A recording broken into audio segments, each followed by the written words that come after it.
Hi everyone. তো আমরা মাসির বাড়ি পৌঁছানোর সাথে সাথেই দেখি আমার ভাই আর ভাইপো স্কুল থেকে চলে এসেছে। তো ওদের সাথে একটু টাইম স্পেন্ড করে নিয়ে স্নান করে ছাদে গিয়েছিলাম রোদ পোহাতে। তারপরে আমার চোখে পড়ে বৌদি তৈরি করা এই সুন্দর বাগানটা। বৌদি শুধু এই দিকেই নয়, সব দিকেই কিন্তু পারদর্শী। আর এই যে আমাদের সব থেকে ছোট সদস্য, যার গালগুলো পুরো রসগোল্লার মতো, সবসময় চটকে দিতে ইচ্ছে করে। তারপর হঠাৎই আমার চোখে পড়লো এই সুন্দর ফুলটা, যার নাম তো আমার মনে নেই, তবে এই পিঁপড়েগুলোর মতনই আমিও এই ফুলটার প্রেমে পড়ে গেছিলাম।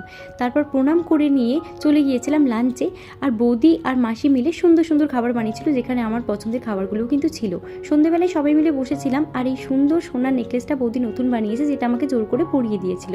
তারপর আমরা সবাই মিলে একটু বাইরে বেরোবো করে রেডি হয়ে গিয়েছিলাম, কিন্তু মাকে দেখি কার একটা মিমিক্রি করছে, আলাদাই একটা আসর জমে গেছিল। এই সিমগুলো কিন্তু আমাদেরই গাছে, যেগুলো আমি মাসি বাড়ি নিয়ে এসেছিলাম। এদিকে ভাইয়ের কাণ্ড দেখো, সাইকেলে প্যাডেল করতে হবে না করে টোটোরই হ্যান্ডেল ধরে নিয়েছিল। আমরা গিয়েছিলাম একটু আমাদের মামার বাড়ি, আর মামিমা এত সুন্দর ঘরটা গুছিয়ে রেখেছে। তো চলো দেখা হচ্ছে নেক্সট ব্লগে। এখনকার মতো বাই।